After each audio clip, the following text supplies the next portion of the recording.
ಈಗ ಟರ್ಮ್ ಕಟ್ಟುವ ವಿಚಾರಕ್ಕೆ ಬಂದರೆ ಎಷ್ಟರಿಂದ ಟರ್ಮ್ ಕಟ್ಲೆ ಸ್ಟಾರ್ಟ್ ಆಯ್ತು ಹೇಳಿ ಹೇಳಿದ್ರೆ ಎಷ್ಟು ಸಣ್ಣ ಅಮೌಂಟ್ ಇಂದ ಈ ಒಂದು 3 ತಿಂಗಳಿಂದ ಆ ತಿಂಗಳಿಂದ ಕಟ್ಲೆ ಎಡಿಗಪ್ಪು ಹೇಳಿ. ಟರ್ಮ್ ಇನ್ಶೂರೆನ್ಸ್ ಹೇಳಿತ್ತು ಆದ್ರೆ ಒಂದು 10 ಲಕ್ಷದ್ದಾರು ಮಾಡಿಕ್ಕು ಮಿನಿಮಮ್ 10 ಲಕ್ಷದ್ದು 10 ಲಕ್ಷದ್ದು ಹೇಳಿದ್ರೆ ನಮ್ಗೆ ದೊಡ್ಡ ಬರ್ತಿಲ್ಲ. ಒಂದು ತಿಂಗಳಿಗೆ ಒಂದು 200-300 ರೂಪಾಯಿ 10 ಲಕ್ಷದ್ದು ಬಂದ್ಬಿಡ್ತು ತಿಂಗಳಿಗೆ. ಅಥವಾ ವರ್ಷಕ್ಕೆ 5,000 ಕಟ್ಟಿದ್ರೆ 10 ಲಕ್ಷ 20 ಲಕ್ಷದ ಇನ್ಶೂರೆನ್ಸ್ ಕೂಡ ಇದೆ. ಟರ್ಮ್ ಇನ್ಶೂರೆನ್ಸ್ ಅಂದ್ರೆ ಕಟ್ಟಿದ ಹಣ ವಾಪಸ್ಸು ಬರ್ತಿಲ್ಲ. ಒಂದು 10-20 ವರ್ಷ ಕಟ್ಟಕ್ಕೆ 10 ಲಕ್ಷದ ಇನ್ಶೂರೆನ್ಸ್ ಇರ್ತು. ಇನ್ಶೂರೆನ್ಸ್ ಇದ್ದು ಹೇಳಿದ್ರೆ ಆ ಟರ್ಮಿನಲ್ ಏನಾದ್ರು ವ್ಯತ್ಯಾಸ ಆದ್ರೆ ನಾಮಿನಿಗೆ ಹೋಗ್ತು, ನಿಮ್ಗೆ ಏನಾದ್ರು ವ್ಯತ್ಯಾಸ ಆಯ್ದಿಲ್ಲ ಆದ್ರೆ ಪೈಸೆ ಅವನಿಗೆ ಹಿಂದೆ ಬರ್ತಿಲ್ಲ. ಒಂದು ವೇಳೆ ಇವ ಕಟ್ಟಿದ ಪೈಸೆ ಹಿಂದೆ ಬರೆ ಕುಳಿದ್ರೆ ಅದು ಇದ್ದು ರಿಟರ್ನ್ ಆಫ್ ವಿತ್ ಪ್ರೀಮಿಯಂ ಮಾಡಿ ಪ್ರೀಮಿಯಂ ಕಟ್ಟಿದ್ದೆ ನನಗೆ ಬರೆ ನಾನು 25 ವರ್ಷ ಟರ್ಮ್ ಕೇಳಿದ್ದೀನಿ ಈಗ ಏನು ಆಯ್ದಿಲ್ಲ ಪುಣ್ಯಕ್ಕೆ. ಆದ್ರೆ ನಾನು ಕಟ್ಟಿದ ಪೈಸೆ ಮಾತ್ರ ಬರ್ಲಿ ಅಂತದ್ದು ಗೊತ್ತು. ಇಲ್ಲ ಈಗ ಸ್ವಲ್ಪ ಕಟ್ಲೆ ಜಾಸ್ತಿ ಆಗುತ್ತಷ್ಟೇ, ಹಂಗಿಪ್ಪಂತದ್ದು ಇದು. ಮಿನಿಮಮ್ ಒಂದು ತಿಂಗಳಿಗೆ ನಾನು ಹೇಳ್ತಾರೆ ಒಂದು 250 ತಿಂಗಳು ಕಟ್ಲಾಗುತ್ತಿಲ್ಲ ಅಂದ್ರೆ ಮಿನಿಮಮ್ ತಿಂಗಳಿಗೆ ಇಂತಿಷ್ಟು ಉಳಿರ್ತದೆ 500 ರೂಪಾಯಿಗೆಲ್ಲ ಇರ್ತದೆ. ಆ 500 ರೂಪಾಯಿದು ಮಾಡಿದ್ರೆ ಒಂದು 10ರಿಂದ 20 ಲಕ್ಷದ ಇನ್ಶೂರೆನ್ಸ್ ಟರ್ಮ್ ಇನ್ಶೂರೆನ್ಸ್ ಮಾಡಿಕೊಂಡ್ಬಿಡ್ತು. ಯೂನಿಟ್ ಇನ್ಶೂರೆನ್ಸ್ ಹೇಳಿದ್ರು, ಯೂನಿಟ್ ಲಿಂಕ್ ಇನ್ಶೂರೆನ್ಸ್ ಹೇಳಿದ್ರೆ ಒಂದು ವರ್ಷಕ್ಕೆ ಒಬ್ಬ ಎಷ್ಟು ಕಟ್ಟುತ್ತೋ ಅದರ 40 ಪಟ್ಟು ಇನ್ಶೂರೆನ್ಸ್ ಕೊಡ್ತಾವ. ಈಗ ನಾವು ಹೊಸತ್ತು ಪ್ರೊಟೆಕ್ಷನ್ ಪ್ಲಸ್ ಇರುವಂತದಲ್ಲಿ ನಾನು ವರ್ಷಕ್ಕೆ 1 ಲಕ್ಷ ಪ್ರೀಮಿಯಂ ಕಟ್ಟಿದ್ದಾರೆ, 40 ಲಕ್ಷದವರೆಗೆ ಇನ್ಶೂರೆನ್ಸ್ ಪ್ಲಸ್ ಕಟ್ಟಿದ ಪೈಸೆ ವಿದ್ ಇಂಟ್ರೆಸ್ಟ್ ಹಿಂದೆ ಬಂತು. ಏನಿಲ್ಲ ಒಂದು 10-12% ಮೇಲೆ ಬಡ್ಡಿ ಬರ್ತದೆ. ಎಲ್ಲ ಹೊತ್ತು ಮ್ಯೂಚುವಲ್ ಫಂಡಿಗೆ ಫ್ಲಕ್ಚುಯೇಷನ್ ಇತ್ತು. ಆದರೆ LIC ಈ ಪ್ರೊಟೆಕ್ಷನ್ ಪ್ಲಸ್ ಅನ್ನುವಂಥ ಒಂದು ಇನ್ಶೂರೆನ್ಸ್ಗೆ ಹಾಕಿದ್ರೆ ಗ್ಯಾರಂಟಿ ಕೊಡ್ತು. ಈ ಮ್ಯೂಚುವಲ್ ಫಂಡಿಗೆ ಜನಗ ಹಾಕುದಂತ ಕೇಳಿದ್ರೆ ಬಡ್ಡಿ ಜಾಸ್ತಿ ಬರ್ತೋಳಕ್ಕೆ, ಇಲ್ಲಾಂದ್ರೆ ಎಲ್ಲವೂ SPL ಅಥವಾ FD ಹಾಕಿಸಿದ್ದೆವು. ಈ ಮ್ಯೂಚುವಲ್ ಫಂಡಿಗೆ ಹಾಕಿಯಪ್ಪಾಗ ಕರೆಕ್ಷನ್ ಬಂದಪ್ಪಾಗ ನಿಜವಾಗಿ ಒಂದು ವೇಳೆ ಮಾರ್ಕೆಟ್ ಡೌನ್ ಆಗ್ತುಲಾರೆ ಅವಂಗೆ ಮಗನ ಮದುವೆಯೋ ಮಗಳ ಮದುವೆಯೋ ಎಜುಕೇಶನ್ಗೆ ತೆಗೆಯದ್ದೇವು ಪೈಲೆ. ಆಗ ಮಾರ್ಕೆಟ್ ಡೌನ್ ಇದ್ರೆ ಇವ ತೆಗವಲೇಬೇಕು ಇದ್ದ ಪೈಸೆಲಿ. ಆಗ ಇವ ಕಟ್ಟಿದ ಪೈಸೆ 10 ಲಕ್ಷ ಆಯ್ದುಲಾರೆ 8 ಲಕ್ಷಕ್ಕೆ ಬಂದಿನ 8 ಲಕ್ಷ ತಕೊಳ್ಳೇಬೇಕು. ಆದರೆ LICಯ ಪ್ರೊಟೆಕ್ಷನ್ ಪ್ಲಸ್ ಹೇಳುವಂಥದ್ದು ಪಾಲಿಸಿಗೆ ಹಾಕಿದರೆ ಅವನಿಗೆ ಕೆಳಬಪ್ಪ ಸಾಧ್ಯತೆಯೇ ಇಲ್ಲ. ಯಾಕೆಂದ್ರೆ ಇನ್ಶೂರೆನ್ಸ್ ಅದಕ್ಕೆ ಗ್ಯಾರಂಟಿ ಕೊಡ್ತದೆ, LIC ಕೊಡ್ತದೆ. ಬೇರೆ ಪ್ರೈವೇಟ್ ಕಂಪನಿಗಳಲ್ಲಿ ಇಲ್ಲ. ಹಂಗೆ ಸಾವರಿನ್ ಗ್ಯಾರಂಟಿ ಇದ್ದು ಸಾಮಾನ್ಯ ಈಗ ಪ್ರೊಟೆಕ್ಷನ್ ಪ್ಲಸ್ ಹೇಳಿದ್ರೆ ಇತ್ತೀಚೆಗೆ ಬಂದದ್ದು ಸಿಂಗಲ್ ಪ್ರೀಮಿಯಂ ಇದು ಕೂಡ ಇದ್ದಿದೆ. ಹಿರಿಯ ನಾಗರಿಕೆ ಬೇಕು ಇನ್ಶೂರೆನ್ಸ್ ಬೇಕು ಆದ್ರೆ ಪೆನ್ಷನ್ ಪ್ಲಸ್ ಕೊಟ್ಟು ಅಥವಾ ಸಿಂಗಲ್ ಪ್ರೀಮಿಯಂ ಜೀವನ ಅಕ್ಷಯ ಹೇಳಿದ್ದು ಇಂದು ನಿಂಗೆ ಹಾಕಿದಿ 10 ಲಕ್ಷ ಬಪ್ಪ ತಿಂಗಳಿಂದಲೇ ಅವರ ಅಕೌಂಟಿಗೆ ವಾಪಸ್ ಆಗುತ್ತೆ ಪೆನ್ಷನ್. ಅವನ ನಂತರಕ್ಕೆ ಹಾಕಿದ 10 ಲಕ್ಷ 20 ಲಕ್ಷ ಅವನು ನಾಮಿನಿಗೆ ಹೋಗ್ತು ಅಂತ ಪಾಲಿಸಿ ಇದ್ದು ಜೀವನ ಅಕ್ಷಯ ಹೇಳಿ ಪೆನ್ಷನ್ ಪಾಲಿಸಿ ಸಿಗೋದಿಲ್ಲ. ಸಣ್ಣ ಮಕ್ಕಳದಿದ್ದು ಯಂಗ್ಸ್ಟರ್ಗಳದ್ದಿದ್ದು ಮಹಿಳೆಯರಿಗೆ ವಿಶೇಷವಾದಿದ್ದು ಗಂಡ ಹೆಂಡತಿ ಇಬ್ರು ಜಾಯಿಂಟ್ ಆಗಿ ಜೀವನ ಸಾಥಿಲಿದ್ದು ಇಬ್ರಲ್ಲಿ ಯಾರು ಒಬ್ಬಂಗೆ ಏನಾದ್ರು ವ್ಯತ್ಯಾಸ ಆದ್ರೂ ಪಾಲಿಸಿಯ ಲಂಸ ಕೊಡ್ತವು ಅಂತದ್ದೆಲ್ಲ ಪಾಲಿಸಿಗ ಇನ್ಶೂರೆನ್ಸ್ ಬೇರೆ ಬೇರೆ ಬೇರೆ ಬೇರೆ ಟೈಪ್ ಬಂದಿದೆ. ಒಂದು ಹೆಲ್ತ್ ಇನ್ಶೂರೆನ್ಸ್ ಮಾಡುವಾಗ ಏನೋ ಒಂದು ಕಾಳಜಿ ಅಂತಾರೆ ಕೇಳಿದ್ರೆ ಹೆಲ್ತ್ ಇನ್ಶೂರೆನ್ಸ್ ಅವನ ಯೋಗ್ಯತೆಗೆ ತಕ್ಕಂತೆ ಮಾಡಿಕೊಳ್ತಾನೆ. ಒಬ್ಬಂಗೆ 25,000 30,000 ಕಟ್ಟಲೆ ಇರ್ತಿಲ್ಲ. ಆದರೆ ಸಣ್ಣ ಇನ್ಶೂರೆನ್ಸ್ ಇಂದ ಹಿಡಿದು ದೊಡ್ಡ ಮಟ್ಟದವರೆಗೆ ಇದ್ದಾರೆ. ನಾನು ಯಾವಾಗಲೂ ಒಂದು ಉದಾಹರಣೆ ಹೇಳಿದ್ದು, ಇಲ್ಲಿಂದ ಬೆಂಗಳೂರಿಗೆ ಹೋದ ಸುಳ್ಳಿಂದ ಬೆಂಗಳೂರಿಗೆ ಹೋಗೋದು. ಸುಳ್ಳಿಂದ ಬೆಂಗಳೂರಿಗೆ ಹೋಗ್ತಾರೆ, ಕೆಂಪು ಬಸ್ ಇದ್ದು 350 ರೂಪಾಯಿಗೆ ಕರ್ಕೊಂಡು ಹೋಗ್ತದೆ. ರಾಜಹಂಸ ಇದ್ದು ಬಸ್ಸು ಸುಳ್ಳಿಂದ ಬೆಂಗಳೂರಿಗೆ ಹೋಗ್ತದೆ 550 ರೂಪಾಯಿ, ಕರೆಕ್ಟ್ ಗೊತ್ತಿಲ್ಲ ನನಗೆ ಎಷ್ಟು ದುಡ್ಡು, ಒಂದು ಅಂದಾಜು ಹೇಳಿದ್ದಾರೆ 550 ರೂಪಾಯಿಗೆ ಅದು ಕರ್ಕೊಂಡು ಹೋಗ್ತದೆ. ಸ್ಲೀಪರ್ ಇದ್ದು 800-900 ರೂಪಾಯಿ ಹೋಗ್ತದೆ. ಹೋಪದು ಎಲ್ಲವೂ ಸುಳ್ಳಿಂದ ಬೆಂಗಳೂರಿಗೆ ಹೋಪದು ಬೆಳಿಗ್ಗೆ ರಾತ್ರಿ ಸಾಮಾನ್ಯ 9 ಗಂಟೆ ಗಂಟೆ ಮಾರನೇ ಬೆಳಿಗ್ಗೆ ಮುಟ್ಟುದು. ಈ ಹೋಪ ರೂಟು ಒಂದೇ, ಆದರೆ ಟಿಕೆಟ್ಗಳ ದರಗಳಲ್ಲಿ ವ್ಯತ್ಯಾಸ ಇದೆ. ಯಾಕೆಂದ್ರೆ ಫೆಸಿಲಿಟೀಸ್ ಅಷ್ಟೇ. ಇದರಲ್ಲಿ ಕೂಡ ಹೆಲ್ತ್ ಇನ್ಶೂರೆನ್ಸ್ ಇಲ್ಲಿ ಸಣ್ಣ ಪಾಲಿಸಿ ಇದ್ದು 2 ಲಕ್ಷದ ಪಾಲಿಸಿ ಇದ್ದು ಕಟ್ಲೆ ಎಷ್ಟು 5,000 ಹೆಚ್ಚಿಲ್ಲ. ಗಂಡ ಹೆಂಡತಿ ಇಬ್ಬರಿಗೆ 5,000 2 ಲಕ್ಷದ ಇನ್ಶೂರೆನ್ಸ್ ಬೇಡ. ನನಗೊಂದು ರಜ್ಜ ಬಲದ್ದು ಬೇಕು, ನನಗೆ ರೂಮ್ ಇಲ್ಲಿ ಉಳ್ಕೊಳ್ಳಿ. ಏನಾದ್ರೂ ವ್ಯತ್ಯಾಸ ಆದ್ರೆ ಒಂದು 5 ಲಕ್ಷ ಅಥವಾ 10 ಲಕ್ಷವರೆಗೂ ಬೇಕು ಹೇಳಿದ್ರೆ ಬೇರೆ ಇದು 15,000 20,000 ಬತ್ತು ಕಟ್ಟಿ. ಏನಿಗೆ ಅದರಲ್ಲಿ ಈ 10,000 15,000 ಹೇಳಿದಲ್ಲ ನಾನು ಕಟ್ಟಿದ ಒಳರೆ ಕ್ಲೇಮ್ ಸಂದರ್ಭದಲ್ಲಿ ಅವನ ಕಿಸೆಯಿಂದ ಸ್ವಲ್ಪ ಹೋಗ್ತು. ಹೆಂಗ 90% ಮಾತ್ರ ಕೊಡ್ತೇನೆ ಹೇಳ್ತೇವೆ ಕಂಪನಿಗೆ, ಉಳಿದ 10% ಇವ ಕೈಯಿಂದ ಕೊಡ್ತೇವೆ ಆಸ್ಪತ್ರೆಗೆ. 90% ಅವು ಕೊಡ್ತೇವೆ. ಇದು ಸ್ವಲ್ಪ ಮಿಡ್ಲ್ ಲೆವೆಲ್ ಇಲ್ಲ ನಾನು ಅದೆಲ್ಲ ಇಲ್ಲ. ನನಗೆ ಏನಿದ್ರು A to Z ಬರೆ ಹೇಳಿದ್ರೆ ಹೈ ಫೈ 30,000 40,000 ಕಟ್ಟಿತ್ತುಲಾರೆ ಗಂಡ ಹೆಂಡತಿಗೆ ಇಬ್ಬರಿಗೆ 5 ಲಕ್ಷದ 10 ಲಕ್ಷದ ಎಷ್ಟು ಇನ್ಶೂರೆನ್ಸ್ ಮಾಡಬೇಕು. ಫುಲ್ 1 ರೂಪಾಯಿ ಕೈಯಿಂದ ಕೊಡ್ಲಿಲ್ಲ, ಕ್ಯಾಶ್ಲೆಸ್ ಎಲ್ಲ ಆಸ್ಪತ್ರೆಗಳಲ್ಲಿ ಇದು ಸಾಮಾನ್ಯ. ಅದೇ ಅವನ ಆರ್ಥಿಕ ಸ್ಥಿತಿಗತಿಗೆ ಅನುಗುಣವಾಗಿ ಈ ಹೆಲ್ತ್ ಇನ್ಶೂರೆನ್ಸ್ ಮಾಡಿಕೊಳ್ಳ. ಏನೂ ಇರ್ತಿಲ್ಲ ಅಟ್ಲೀಸ್ಟ್ ಆ 5,000 ಇನ್ಶೂರೆನ್ಸ್ ಅನ್ನಾರು ಮಾಡಿ ಹೇಳುದ. ಯಾಕೆ ಹೇಳಿದ್ರೆ ಆಕ್ಸಿಡೆಂಟ್ ಆಯ್ತು, ಏನಾದ್ರು ಕಾಯಿಲೆ ಬಂತಿಲ್ಲಪ್ಪ, ಆಕ್ಸಿಡೆಂಟ್ ಆಯ್ತು ಇಟ್ಕೊಳ್ಳಿ, ಒಂದು ಸತ್ತಿಗೆ ಎಲ್ಲ ಯಾರೋ ಬತ್ತೋ ಹಿಡಿತೋ ತಗೊಂಡು ಆಸ್ಪತ್ರೆ ಆಗತ್ತೋ ಸಾಕಾರನೇ ಇತ್ತು. ಆದ್ರೆ ಆಸ್ಪತ್ರೆಗೆ ಎತ್ತಿದ ನಂತರ ಮುಂದಿನ ದಾರಿ ಇದ್ದಲ್ಲ, ಅಲ್ಲಿ ಅವು ಏನಾಯ್ತು ಕಟ್ಟಿ 25 ಕಟ್ಟಿ 50 ಕಟ್ಟಿ ಇರ್ತು, ಒಂದು ಇನ್ಶೂರೆನ್ಸ್ ಇದ್ದಲ್ಲಿ ಇರ್ತು. ಇಲ್ಲಾಂದ್ರೆ 25 ಕಟ್ಟಿ 50 ಕಟ್ಟಿ ಇರ್ತಾವ. ಓಕೆ, ದಾಕ್ಷಿಣ್ಯ ಇಲ್ಲ, ದಾಕ್ಷಿಣ್ಯ ಇಲ್ಲಾದ್ರೂ ಆಸ್ಪತ್ರೆ ನಡೀಲಿ ಫ್ರೀ ಮಾಡಿಕೊಡ್ಲೆ. ಹಾಗಾಗಿ ಅಟ್ಲೀಸ್ಟ್ ಅದನ್ನಾರು ಮಾಡಿ. ಏನಿಲ್ಲ, ಒಂದು ಡೆಪಾಸಿಟ್ ಇಟ್ಟಂಗೆ ತಿಳ್ಕೊಂಡ್ರೆ ಆತು. ನನ್ನ ಆಸ್ಪತ್ರೆಗೋಸ್ಕರ 5 ಲಕ್ಷದ ಇನ್ಶೂರೆನ್ಸ್, 5,000 ರೂಪಾಯಿ ಕಟ್ಟಿದ್ರೆ 2 ಲಕ್ಷ ರೂಪಾಯಿ ಇನ್ಶೂರೆನ್ಸ್ ಇತ್ತು. ಆ ಇನ್ಶೂರೆನ್ಸ್ ಮಗಳ ಮದುವೆಗಾಗ್ಲಿ ಇನ್ಶೂರೆನ್ಸ್ ಹಣ, ಇನ್ನು ಮನೆ ರಿಪೇರಿಗಾಗ್ಲಿ ವಾಹನ ತೆಗೆದಾಗ್ಲಿ ಸಿಕ್ಕುತ್ತದೆ. ನಾವೇನಾದ್ರು ಆಸ್ಪತ್ರೆಗೆ ಹೋಗ್ತಿಲ್ಲಪ್ಪಾಗ ಲಾಕ್ ಓಪನ್ ಮಾಡಿ ಕೊಡ್ತದೆ ಅಷ್ಟೇ. ಇದು ಡೆಪಾಸಿಟ್, ಫಿಕ್ಸೆಡ್ ಡೆಪಾಸಿಟ್, ಪ್ರತಿ ವರ್ಷವೂ ಕಟ್ಟುದು ನಾವು 5,000 10,000.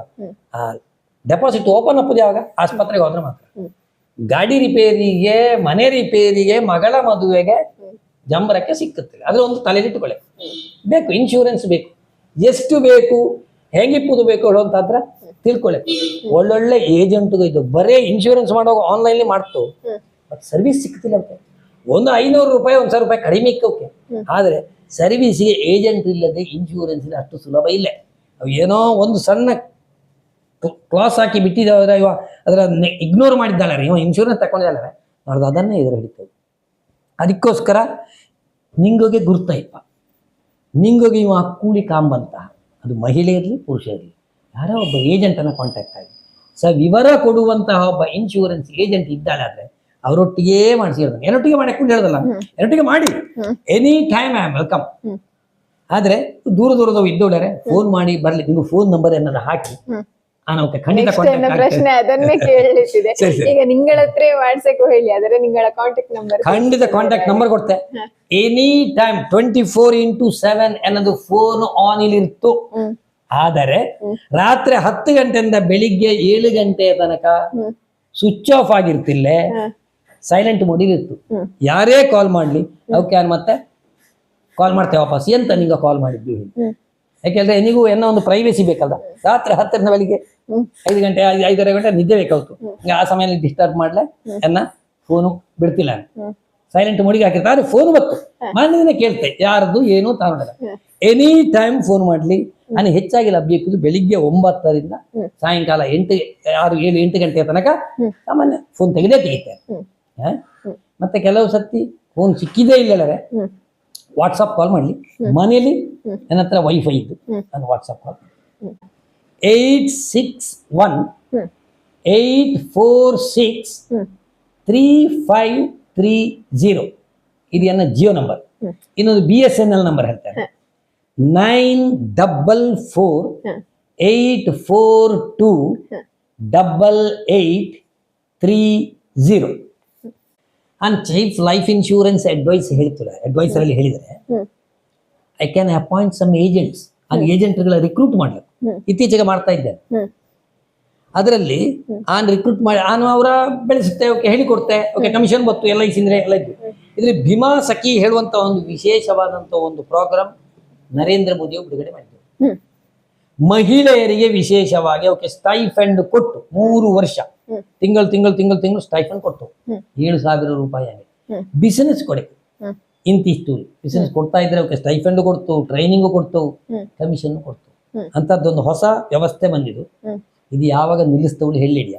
ಹಾಗಾಗಿ ಯಾರಿಗಾರು ಆಯ್ಕೊಳ್ಳಿದ್ರೆ ಗೃಹಿಣಿಯರು 18 ವರ್ಷ ದಾಟಿದ 65 ವರ್ಷ ದಾಟದ ಯಾರೇ ಇದ್ರು ಕೂಡ ಅವರ ಹೆಂಗ ಅಪಾಯಿಂಟ್ ಮಾಡಿ.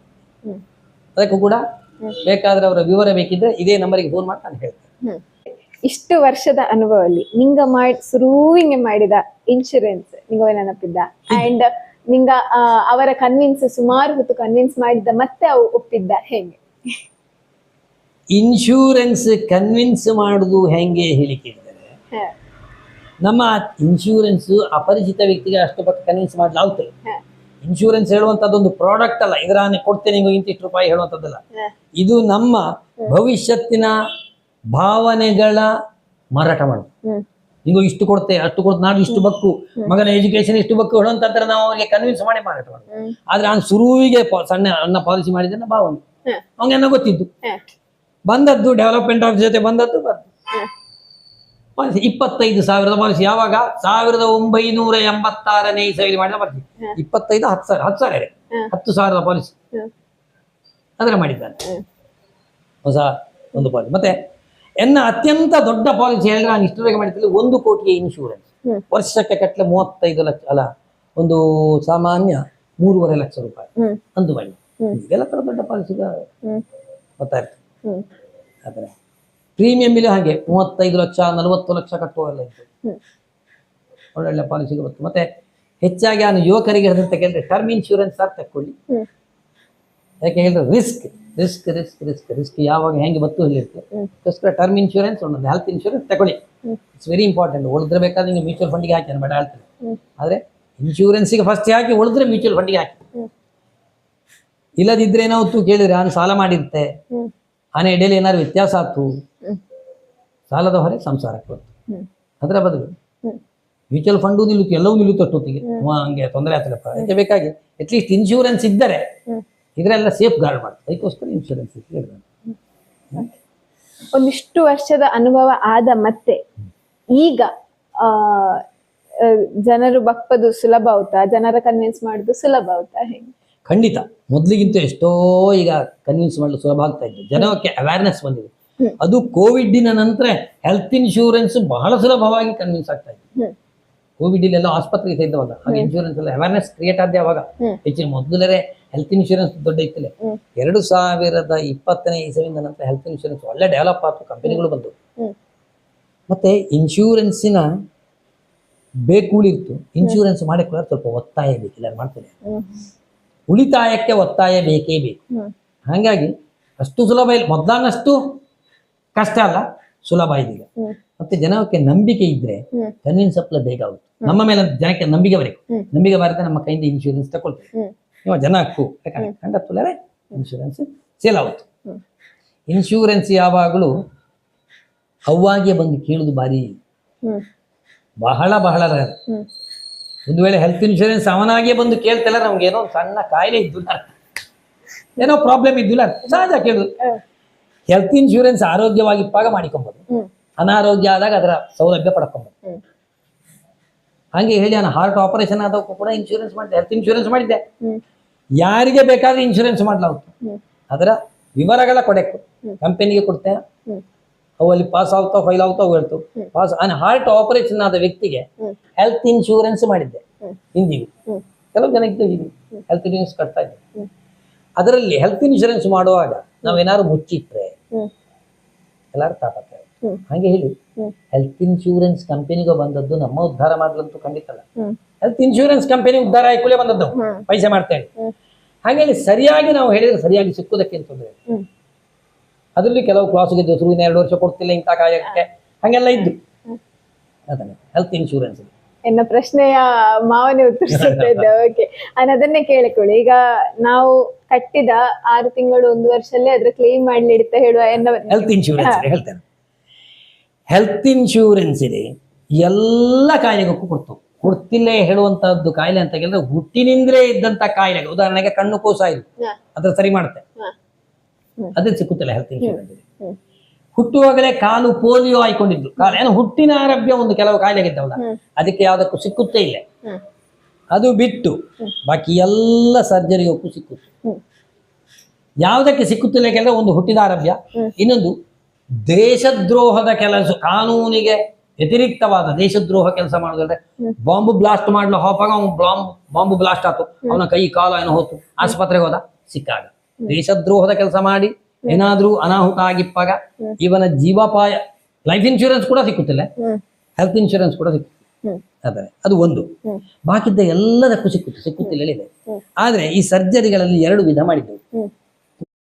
ಒಂದು ಎಮರ್ಜೆನ್ಸಿ ಸರ್ಜರಿ, ಇನ್ನೊಂದು ಹೋಲ್ಡೇಬಲ್ ಸರ್ಜರಿ. ಈ ಎಮರ್ಜೆನ್ಸಿ ಸರ್ಜರಿ ಹೇಳಿದ್ರೆ ಅಂತ ಕೇಳಿದ್ರೆ ಹಾರ್ಟ್ ಆಪರೇಷನ್, ಇನ್ನು ಅಪೆಂಡಿಕ್ಸ್, ಕೆಲವೆಲ್ಲ ಸೆಲೆಬ್ರೋವ್ಯಾಸ್ಕ್ಯುಲರ್ ತಲೆಗೆ ಸಂಬಂಧ, ಇದೆಲ್ಲ ಅತಿ ಅಗತ್ಯ, ಕೂಡಲೇ ಹಾಕಿಲ್ಲ ಪ್ರಾಣಾಪಾಯ ಅಂತದ್ದಕ್ಕೆ ಶುರುವಿನ 1 ತಿಂಗಳು ಕೊಡ್ತಿಲ್ಲ, ಆಮೇಲೆ ಕೊಡ್ತಾರೆ. ಶುರುವಿನ 1 ತಿಂಗಳು ಈ ಜ್ವರ ಗಿರ ಅದು ಇದು ಯಾವುದಕ್ಕೂ ಕೊಡ್ತಾರೆ, ಇನ್ಶೂರೆನ್ಸ್ ಮಾಡಿಸಿ ಶುರುವಿನ 1 ತಿಂಗಳು ಎಕ್ಸೆಪ್ಟ್ ಆಕ್ಸಿಡೆಂಟ್ ಕೇಸ್. ಆಕ್ಸಿಡೆಂಟ್ ಕೇಸಿಗೆ ಇಂದು ಇನ್ಶೂರೆನ್ಸ್ ಮಾಡಿ ನಾಳೆ ಆಕ್ಸಿಡೆಂಟ್ ಆದ್ರೂ ಕ್ಲೈಮ್ ತಗೊಂಬಲಾಗ್ತು. ಹಾಗೆ ಹೇಳಿ ಇಂದು ನಾನು ಇನ್ಶೂರೆನ್ಸ್ ಮಾಡಿದೆ, 1 ವಾರ ಬಿಟ್ಟು 10 ದಿನ ಬಿಟ್ಟು 15 ದಿನ 20-30 ದಿನದ ಒಳಗೆ ಮಲೇರಿಯಾ ಜ್ವರ ಬಂತು ಅಂತ ಸೇರಿದೆ ಸಿಕ್ಕ, ಶುರುವಿನ 1 ತಿಂಗಳು ವೇಟಿಂಗ್ ಪೀರಿಯಡ್. ಆಮೇಲೆ ಎಲ್ಲ ಆಪರೇಷನ್ ಕೊಡ್ತು ನಾನು ಹೇಳಿದೆ ಈ ಕೆಲವು ಕ್ಲಾಸ್ಗಳು ಬಿಟ್ಟು. ಆದರೆ ನಾನು ಹೇಳಿದಲ್ಲ ಈಗ ಎಮರ್ಜೆನ್ಸಿ ಸರ್ಜರಿ ಮತ್ತು holdable surgery, emergency surgery after 1 month ಸಿಕ್ಕಿತು. ಹೋಲ್ಡೇಬಲ್ ಸರ್ಜರಿ ಇದ್ದು ಪ್ರಾಣಾಪಾಯವಿಲ್ಲದ ಹೋಲ್ಡೇಬಲ್ ಸರ್ಜರಿ ಇಲ್ಲ ಕೆಲವನ್ನ ಹೇಳ್ತು. ಉದಾಹರಣೆ ಕ್ಯಾಟ್ರಾಕ್ಟ್, ENT, ಥೈರಾಯ್ಡ್, ಕಲ್ಲುಗಳು, ಗೆಡ್ಡೆಗಳು, ಅದು ಶರೀರದ ಇಲ್ಲೇ ಭಾಗದಲ್ಲಿ ಇರಲಿ, ವೆರಿಕೋಸಿಲ್, ಇದೆಲ್ಲ ಪ್ರಾಣಾಪಾಯದಲ್ಲ. ಅಂತ ಕೇಸುಗೆ ಶುರುವಿನ 2 ವರ್ಷ ಹೆಲ್ತ್ ಇನ್ಶೂರೆನ್ಸ್ ಪೇ ಮಾಡ್ತೇನೆ, 2 ವರ್ಷ ಕಳೆದ ನಂತರ ಪೇ ಮಾಡ್ತೇನೆ. ಹಂಗಿಪ್ಪಂತಹ ಅದರ ಮೇನ್ ಕ್ಲಾಸ್ ಅದು. ಆಮೇಲೆ ನಿಮಗೆ ಉದಾಹರಣೆಗೆ ನೀಗೀಗ BP ಶುಗರ್ ಇದ್ದು ಆದ್ರೆ ಅನ್ನೋದ್ರೆ ಹೇಳಿಕ್ಕು ಸತ್ಯವಾಗಿ ಹೇಳಿದ ನಂತರ PED ಇವತ್ತು pre existing disease. Pre existing disease ಅಂದ್ರೆ ಈಗಾಗಲೇ 20 ಕಾಯಿಲೆ ನಾನು ಇನ್ಶೂರೆನ್ಸ್ ಮಾಡಕ್ಕಾದ್ರೆ 20 ಕಾಯಿಲೆ ಅದಿದ್ದುಲ್ಲ, ಅದಕ್ಕೆ 3 ವರ್ಷ ಆ ಸಂಬಂಧಪಟ್ಟ ಕಾಯಿಲೆಗಳಿಗೆ ಕೊಡ್ತಿಲ್ಲ, ಆಮೇಲೆ ಅದಕ್ಕೂ ಕೂಡ ಕೊಡ್ತು.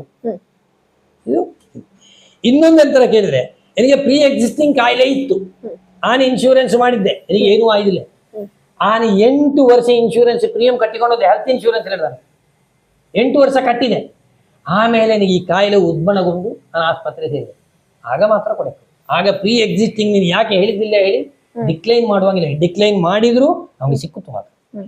ನಾವು 8 ವರ್ಷನ ಕಟ್ಟಿಕೊಂಡು ಬಂದು ಈಗ ಆ ಕಾಯಿಲೆ ಉದ್ಭವ ಆಗ್ತದೆ ಆದ್ರೆ ಅವು ಅದರ ಡಿಕ್ಲೈನ್ ಮಾಡುವಂಗಿಲ್ಲ, ಕೊಡ್ಲೇಬೇಕು. ಅದೇ ಹೆಲ್ತ್ ಇನ್ಶೂರೆನ್ಸ್. ಮತ್ತೆ ಸತ್ಯವನ್ನೇ ಯಾಕೆ ಹೇಳಕ್ಕೂ ಕೇಳಿದ್ರೆ ಇಲ್ಲ ಬ್ರೀಚ್ ಆಫ್ ಕಾಂಟ್ರಾಕ್ಟ್ ಹೇಳಿ ಯಾರ್ದು ಬಿಸಾಕ್ತೇವೆ, ಪಾಲಿಸಿಯನ್ನು ಕ್ಯಾನ್ಸಲ್ ಮಾಡಲು ಸಾಕು. ಉದಾಹರಣೆಗೆ ನನಗೆ ಏನೊಂದು ಆಪರೇಷನ್ ಆಯ್ತು, ನಾನು ಅದ್ರ ಹೈಡ್ ಮಾಡಿದೆ, ಹೇಳಲಿಲ್ಲ ನೋಡ, ಹೇಳಿದ್ದೆ ತಪ್ಪನೆ. ಆದರೆ ಇಲ್ಲಿ ಹೇಳದಿದ್ರು ಇನ್ಶೂರೆನ್ಸ್ ಕಂಪನಿಗೆ ಅಥವಾ ಹೆಂಗಳ ಹೇಳಿದ್ರು ಆಸ್ಪತ್ರೆಗೆ ಒಬ್ಬ ಹೇಳಲೇಬೇಕಾಗುತ್ತೆ, ಅವಾಗ ಜೀವನದ ಪ್ರಶ್ನೆ. ಒಂದು 5-6-8 ವರ್ಷಗಳ ಹಿಂದೆ ಒಂದು ಆಪರೇಷನ್ ಆಗಿದೆ ನನಗೆ, ಅದು ಎಂತ ಆಯ್ತು ನಾನು ಬದುಕಿ ಬಂದಿದೆ ಹೇಳಿದ್ದು, ಆದ್ರೆ ಅವ ಡಿಸ್ಚಾರ್ಜ್ ಸಮ್ಮರ್ಲಿ ಡಾಕ್ಟರ್ ಬರೆದವ್ಳ್ಯಾರೆ ನನಗೆ ಹಿಡ್ಕೊತ ನಿಂಗೆ ಅಂತಗೆ ಹೇಳಿದ್ದಿಲ್ಲ, ಡಿಕ್ಲೈನ್ ಮಾಡ್ತದೆ, ಆಗ ಸಿಕ್ಕುತ್ತಿಲ್ಲ. ಹಾಗಾಗಿ ಇದ್ದ ವಿಷಯ ಕ್ಲೀನ್ ಆಗಿ ಹೇಳಿದ್ರೆ ವಾಯ್ದೆ ಕೊಡುವುದು, ಇನ್ಶೂರೆನ್ಸ್ಗೆ ಏನು ತೊಂದರೆ ಆಗ್ತದೆ ಸಿಕ್ಕುದಾಗಿ. ಮತ್ತೆ ಈಗಾಗಲೇ ಕೆಲವೆಲ್ಲ ರಿಜೆಕ್ಟ್ ಆಯ್ತು ಬರ್ತಾ ಇದ್ದು, ಏನೋ ಒಂದು ಕ್ಲಾಸ್ ಇರುತ್ತೆ, ಪುನಃ ಅಪ್ಲೈ ಮಾಡಕ್ಕೆ ಒಂಬುಡ್ಸ್ಮನ್ ಇದ್ದು, ಇನ್ಶೂರೆನ್ಸ್ ಒಂಬುಡ್ಸ್ಮನ್ ಇದ್ದು, ಅಲ್ಲಿಗೆ ಹೋದ್ರೆ ಸಿಕ್ಕುತ್ತು. ಅನೇ ಮಾಡಿಸಿದೆ ಇನ್ಶೂರೆನ್ಸ್, ಒಂದು ಹಾರ್ಟ್ ಆಪರೇಷನ್ ಆತ ಬಗ್ಗೆ ಅವ ಒಂದೇ 1 ವರ್ಷ ಕಟ್ಟಿದ್ದು, 2ನೇ ವರ್ಷ ಪ್ರೀಮಿಯಂ ಕಟ್ಟಕ್ಕಾರೆ ಮೊದಲೇ ಅವನಿಗೆ ಹಾರ್ಟ್ ಆಪರೇಷನ್ ಆಯ್ಕಾಗಿ ಬಂತು. ಅವ AJ ಆಸ್ಪತ್ರೆ, ಮಂಗಳೂರಿನ ಇದೇ ಆಸ್ಪತ್ರೆ ಅವ ಅಡ್ಮಿಟ್ ಆಗಿ ಡಿಕ್ಲೈನ್ ಮಾಡಿದವು, ಆಗುದಿಲ್ಲ, ಇದು ಮೊದಲೇ ಇತ್ತು ಹೇಳಿದೆವು. ಅವ ಹೇಳಿದ ನಾನು ಮೊದಲು ಇತ್ತಿಲ್ಲ, ಮೊದಲು ಇತ್ತು ಇಲ್ಲ ಅವಂಗೆ, ಅವ್ನು ಕೊಟ್ಟಿದ್ದಿಲ್ಲ. 6 ತಿಂಗಳು 1 ವರ್ಷವೇ ನಂಗೆ ಹೋರಾಡಿದೆ. ಅವ ಹೇಳಿದ ಇದ್ರ ಅವನ ಆರ್ಥಿಕವಾಗಿ ಗಟ್ಟಿತ್ತಿದ್ದವ, ಆದ್ರೂ ಒಂಬುಡ್ಸ್ಮನ್ನಿಗೆ ಬರುದು ಅಲ್ಲಿ ಇಲ್ಲಿಗೆ ಬರುದು, ಕೊನೆಗೂ ಹಂಗೆ 1,80,000 ಸಿಕ್ಕಿದೆ. ಈ ಏಜೆಂಟ್ ಇದ್ರೆ ಏಜೆಂಟ್ರ ಮೂಲಕ ಮಾಡಿದ್ರೆ ಆ ಏಜೆಂಟ್ ಸಪೋರ್ಟ್ ಮಾಡ್ತದೆ ಈ ಹೋರಾಟ. ಅವ ಮಾಡುವ ಕೆಲಸ ಮಾಡಬೇಕು, ಇಮೇಲ್ ಹಾಕುದು, ಮೆಸೇಜ್ ಹಾಕುದು, ಅದೆಲ್ಲ ಮಾಡಕ್ಕೆ ಅದು ಸಿಕ್ಕಿತ್ತು. ಅವಕ್ಕೆ ಡೌಟ್ ಬಿದ್ದು ಏನೋ ಇರ್ಲಿಕ್ಕೆ ಅದು ಈಗೀಗ ಕೆಲವು ಕಂಪನಿ ಬಾರಿ ಇದು ಬರ್ತಾ ಇದ್ದು ಹೇಳ್ತಾ ಇದ್ದು, ಆದ್ರೂ ಸರಿಯಾಗಿ ನಿಂತರೆ ಸರಿಯಾದ ಉತ್ತರಗಳ ಕೊಟ್ಟುಕೊಂಡ್ರೆ ಇಮೇಲ್ ಮೂಲಕ ಅಥವಾ ವಾಟ್ಸ್ಆಪ್ ಮೂಲಕ ಖಂಡಿತ ಕ್ಲೈಮ್ ಬರ್ತದೆ ತಂದ್ರೆ ಅದು ಸತ್ಯತೆ ಇದ್ರೆ. ಈಗಾಗಲೇ ಇದ್ದೇನಾದ್ರು ಮೋಸ ಮಾಡಿದ್ರೆ ಹೇಳ್ತೇನೆ ಎಂತ ಮಾಡ್ತೇನೆ. ಈಗ ಒಂದು ಫ್ಯಾಮಿಲಿಲಿ 4 ಜನ ಇದ್ದವು, ಅಪ್ಪ ಅಮ್ಮ ಮಕ್ಕ ಇದ್ದವು ಹೇಳಿದರೆ ಒಬ್ಬಂಗೆ ಎಷ್ಟು ಇನ್ಶೂರೆನ್ಸ್ಗಳ ಅಗತ್ಯ ಇದೆ? ಹೆಲ್ತ್ ಇನ್ಶೂರೆನ್ಸ್ ಹೇಳಿದ್ರೆ ನಿಂಗ ಅಲ್ಲ ಲೈಫ್ ಇನ್ಶೂರೆನ್ಸ್? ಎರಡು. ಲೈಫ್ ಇನ್ಶೂರೆನ್ಸ್ ಹೇಳಿದ್ರೆ ಯಾರು ಬ್ರೆಡ್ ವಿನ್ನರ್, ಯಾರು ದುಡಿತ ಅವನ ವಾರ್ಷಿಕ ಉತ್ಪತ್ತಿಯ 10ರಿಂದ 20 ಪಟ್ಟು ಮಾಡಿಕೊಳ್ಳೇಬೇಕು ಇನ್ಶೂರೆನ್ಸ್. ಪ್ಲಸ್ ಅವನ ಲಯಬಿಲಿಟೀಸ್ ಇದ್ರೆ, ಲೋನ್ ಗೀನಿದ್ರೆ ಅದನ್ನು ಕೂಡ ಸೇರಿ 10 ಲಕ್ಷ ಸಾಲ ಇದ್ದು ಪ್ಲಸ್ ನನಗೆ ಉತ್ಪತ್ತಿ ಇಷ್ಟು ಇದ್ದರೆ ಆ 10 ಲಕ್ಷ ಪ್ಲಸ್ ಏನು ಉತ್ಪತ್ತಿಯ 10 ಪಟ್ಟು ಅಥವಾ 20 ಮಾಡ್ಲಿಕ್ಕೆ ಲೆಕ್ಕ ಅಂತೂ ಮಿನಿಮಮ್ 10 ಬೇಕು ಲೆಕ್ಕ ಅಷ್ಟು ಇನ್ಶೂರೆನ್ಸ್ ಲೈಫ್ ಇನ್ಶೂರೆನ್ಸ್ ಮಾಡಿಕೊಳ್ಳಕ್ಕೆ ಅದು ಟರ್ಮ್ ಇರಲಿ ಯಾವುದೇ ಇರಲಿ ಮಾಡಿಕೊಳ್ಳಕ್ಕೆ. ಇನ್ನು ಹೆಲ್ತ್ ಇನ್ಶೂರೆನ್ಸ್ಗೆ ಬಂದ್ರೆ ಗಂಡ ಹೆಂಡತಿ 4 ಜನ ಇದ್ರೆ 4 ಜನ ಮಾಡಿಕೊಳ್ಳಬೇಕು. ಯಾಕೆ ಕೇಳಿದ್ರೆ ಖರ್ಚು ಮಾಡುದು ಒಬ್ಬನೇ, ಕಿಸೆ ಒಂದೇ. ಮಗಂಗೆ ಜ್ವರ ಬಂದ್ರು, ಮಗಳಿಗಿದಾದ್ರು, ಹೆಂಡತಿಗಾದ್ರು ಖರ್ಚು ಮಾಡುವ ಕಿಸೆ ಒಂದೇ ಆದ ಕಾರಣ 4 ಜನಕ್ಕೂ ಇನ್ಶೂರೆನ್ಸ್ ಮಾಡಿ ಹೆಲ್ತ್ ಇನ್ಶೂರೆನ್ಸ್. ಅದೇ ಎಷ್ಟು ಮಾಡ್ಲಕ್ಕೂ ಹೆಂಗೆ ಹೇಳಿದ್ರೆ ಅವ್ನಿಗೆ ಕೆಂಪು ಬಸ್ಸಲ್ಲಿ ಹೋಗ್ತಾನ, ರಾಜಹಂಸಲ್ಲಿ ಹೋಗ್ತಾನ, ಸ್ಲೀಪಲ್ಲಿ ಹೋಗ್ತಾನ, ಅವನಿಗೆ ಬಿಟ್ಟದ್ದು ಅವನ ಆರ್ಥಿಕ ಸ್ಥಿತಿಗತಿಗೆ ಅನುಗುಣವಾಗಿ ಇನ್ಶೂರೆನ್ಸ್ ಅಂತೂ ಬೇಕೇ ಬೇಕು. ಕಂಪನಿಯಿಂದ ಕಂಪನಿಗೆ ಒಂದು ಸ್ವಲ್ಪ ವ್ಯತ್ಯಾಸ ಇತ್ತು. ಒಂದು ಆ ಕಂಪನಿಯವರಿಗೆ ಒಳ್ಳೇದಿದ್ದು ಈ ಕಂಪನಿದು ಒಳ್ಳೇದು ಏನು 1500 ರೂಪಾಯಿ ವ್ಯತ್ಯಾಸ ಅಲ್ಲದೆ ಬೇರೆ ವ್ಯತ್ಯಾಸ ಇರ್ತೇ ಇಲ್ಲ. ಅಲ್ಲಿ ಏನಿದ್ದು ಅದೇ ಇನ್ಶೂರೆನ್ಸಿನ ಎಲ್ಲ ಪ್ರಾಡಕ್ಟ್ಗಳು ಇದ್ರಲ್ಲಿ ಇರ್ತದೆ, ಹೆಸರು ಬೇರೆ ಇರ್ತದೆ. ಹೇಳಲೆ ಮಾತ್ರ ಹೆಂಗಳದ್ದು ಒಳ್ಳೇದಿದ್ದು ಹೇಳಿಗತ್ತೆ ವಿನಃ ಸರಿಯಾಗಿ ಅವ ಇದ್ದಾಳೆ ಎಲ್ಲಾ ಕಂಪನಿ ಕೊಡ್ಲೇಬೇಕು. IRDA ಅಂಡರ್ಲೇ ಇಪ್ಪದು ಇಲ್ಲೆಲ್ಲಾರೆ ಅವ IRDA ಅಂಡರ್ಗೆ ಹೋದ್ರೆ ಇವು ಕೊಡ್ಲೇಬೇಕು ಇನ್ಶೂರೆನ್ಸ್. ಆ ಒಂದು ವೇಳೆ ನಿಮಗೆ ರಿಜೆಕ್ಟ್ ಅಪ್ಪಾಗ ಹೆಲ್ಪ್ ಮಾಡ್ಲೇಬೇಕಾದ್ರೆ ಈ ಏಜೆಂಟ್. ಇಲ್ಲಾದ್ರೆ ಅವನಿಗೆ ಕಷ್ಟ ಆಗುತ್ತೆ. ಎಲ್ಲಿಗೆ ಹೋಗ್ತದೆ ಒಳ್ಳೆ ತಿಳುವಳಿಕೆ ಇದ್ದಾಳೆ ಮಾಡ್ತವೆ, ಇಲ್ಲದಾರೆ ಏಜೆಂಟ್ ಬೇಕು. ಅದಕ್ಕೋಸ್ಕರ ಆನ್ಲೈನಿಗಿಂತ ಏಜೆಂಟ್ರ ಮೂಲಕ ಮಾಡಿ ನಾನು ಹೇಳಕ್ಕೆ ಆಗ್ತದೆ. ಎಲ್ಲಕ್ಕೂ ಆನ್ಲೈನ್ ಅದ್ರ ವಿಷಯ ಗೊತ್ತಿರ್ತಿಲ್ಲ ಹೆಂಗೆ ಏನು ತಾನೋಡಿ. ಏಜೆಂಟ್ಗಳೇ ನಮ್ಮ ಹಿತೈಷಿಗಳೇ ನಮಗೋಸ್ಕರವೇ ಅವು ಬೇಕಾದ ಕೆಲವು ಕೆಲಸಗಳ ಮಾಡ್ತು. ಅದಕ್ಕೆ ಒಂಬತ್ತು ಎಲ್ಲಿಗೆ ಬರೀ ಅದ್ರ ಬರೆದು ಕೊಡ್ತೇವೆ. ಮತ್ತೆ ಎಕ್ಸ್ಪೀರಿಯನ್ಸ್ ಇರ್ತಾವೆ ಯಾವ್ದು ಹೆಂಗೆ. ಈಗ ನೋಡ್ತಾರೆ ಸುಮಾರು ಜನ, ಈಗ ನಾವುದೇ ಯೂಟ್ಯೂಬ್ ವಿಡಿಯೋ ಮಾಡ್ತಾ ಇದ್ದು ಹಿಂಗೆ ಯೂಟ್ಯೂಬ್ ವಿಡಿಯೋ ಮಾಡೋ ಕಂಟೆಂಟ್ ಕ್ರಿಯೇಟರ್ಸ್ ಸುಮಾರಷ್ಟು ಜನ ಇದ್ರ ಬಗ್ಗೆ ಇನ್ಫಾರ್ಮೇಶನ್ ಕೊಡ್ತಾ ಇದ್ದವು. ಇದು ಎಷ್ಟರ ಮಟ್ಟಿಗೆ ಸರಿಯಾಗಿರ್ತದೆ? ಅದು ಎಂತ ಕೇಳಿದ್ರೆ ಸಾಮಾನ್ಯ ಹೆಚ್ಚಿನವೆಲ್ಲ ಸರಿಯಾಗಿ ಕೊಡು, ರಾಂಗ್ ಇನ್ಫಾರ್ಮೇಶನ್ ಕೊಡ್ಲೆ ಸಾಧ್ಯ ಇಲ್ಲ. ಎನ್ನ ಕಂಪನಿ ಒಳ್ಳೇದು ಅದಕ್ಕಿಂತ ಒಳ್ಳೇದು ಹೇಳಿ ನಾನು ಕೊಡೆಕ್ಕುಳೆ ಆದ್ರೆ ಬಾಕಿದ್ದದ್ದು ಅವ್ನು ಗೊತ್ತಿಲ್ಲ. ಹಾಗಾಗಿ ಅದಕ್ಕಿಂತ ಒಳ್ಳೇದು ನಾನು ಹೇಳುವಷ್ಟೇವಿ. ಎಲ್ಲ ಕಂಪನಿಗಳು ಒಂದೇ ರೀತಿಯಲ್ಲಿ ವರ್ಕ್ ಮಾಡ್ತಾ ಇದ್ದಾರೆ. ಒಂದು ಪರ್ಸೆಂಟೇಜ್ ಲೆಕ್ಕ ಪ್ರಕಾರ ವ್ಯತ್ಯಾಸ ಇತ್ತು. ಹಾಗೆ ಬೇಕು ಆದ್ರೆ IRDA ಅವರ ಸೈಟ್ ಇದ್ದು insurance regulatory and development authority of India IRDA ಅದು 25 ಹೆಲ್ತ್ ಇನ್ಶೂರೆನ್ಸ್ ಕಂಪನಿಗಳ ಪ್ರತಿ ವರ್ಷವೂ ಸ್ಕ್ರೂಟಿನಿ ಮಾಡಿ ಕ್ಲೈಮ್ ಹೆಂಗೆ ಕೊಟ್ಟಿದ್ದು ಹೇಳಿ ಕ್ಲೈಮ್ ರೇಷನ್ ಹಾಕುತ್ತೆ. ಅದರ ನೋಡ್ರೆ ಗೊತ್ತಾಗ್ತದೆ. ಪ್ರೈವೇಟ್ ಯಾವ್ದೋ ಗೂಗಲ್ ಹುಡುಕಿದ್ರೆ ಸಿಕ್ಕದು, ಗೂಗಲ್ ಹುಡುಕಿದ್ರೆ ಅದಕ್ಕೆ ಬೇಕಾದಂಗೆ ಕೊಡುದು. IRDA ಸೈಟಿಗೆ ಅಪ್ಪ ಯಾವ ಕಂಪನಿ ಎಷ್ಟು ರೇಷಿಯೋಲಿ ಕ್ಲೈಮ್ ಸೆಟ್ಲ್ ಮಾಡಿದ್ರು. ನಾವು ಇನ್ಶೂರೆನ್ಸ್ ಮಾಡಿದ್ರೆ ಏನಾದ್ರು ಹೆಚ್ಚು ಕಮ್ಮಿ ಆದ್ರೆ ಕ್ಲೈಮ್ ಬರಕ್ಕಿಲ್ಲ. ಆ ಕ್ಲೈಮ್ ಸೆಟ್ಲ್ಮೆಂಟ್ ಸಾಮಾನ್ಯ ಎಲ್ಲ 95% ಅಬೌವ್. ಯಾವುದು 90ಗಿಂತ ಕೆಳಗಿದ್ದು ಅದ್ರ ಸ್ವಲ್ಪ ಅವಾಯ್ಡ್ ಮಾಡೋದು ಒಳ್ಳೇದು. ಯಾಕೆಂದ್ರೆ ಕ್ಲೈಮ್ ಸರಿ ಕೊಡ್ತಿಲ್ಲ ಅರ್ಥ, ಸಣ್ಣ ಪುಟ್ಟದನ್ನು ರಿಜೆಕ್ಷನ್ ಮಾಡ್ತಾರೆ. ಹಂಗೆ ಅದರ ನೋಡಿಯೇ ಇದು ಮಾಡೋದು ಒಳ್ಳೇದು.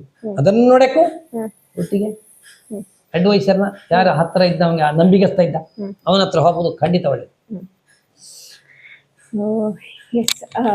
ಇಷ್ಟು ಹೊತ್ತು ಈ ಒಂದು ವಿಚಾರಗಳ ಹೇಳಿದ್ರೆ ನಮಗೆ ಇಂದಿನ ಜಗತ್ತಿಗೆ ಬೇಕಪ್ಪಂತಹ ಒಂದು ವಿಚಾರಗಳ ತಿಳಿಸಿಕೊಟ್ಟಿದೆ. ಪ್ರತಿಯೊಬ್ಬಂಗೂ ಇನ್ಶೂರೆನ್ಸ್ ಹೇಳುವಂಥದ್ದು ಎಷ್ಟು ಮುಖ್ಯ ಹೇಳುವಂತಹ ಒಂದು ವಿಷಯವ ತಿಳಿಸಿಕೊಟ್ಟಿದೆ. ಹಾಗೆ ಇನ್ನು ಮಾವನ ಹತ್ರ ಈಗ ಇನ್ಶೂರೆನ್ಸ್ ಮಾಡಕ್ಕೂ ಹೇಳಿ ಆದರೆ ಕಾಂಟ್ಯಾಕ್ಟ್ ನಂಬರ್ ಡೀಟೇಲ್ಸ್ ಕೊಟ್ಟಿದ್ದವು.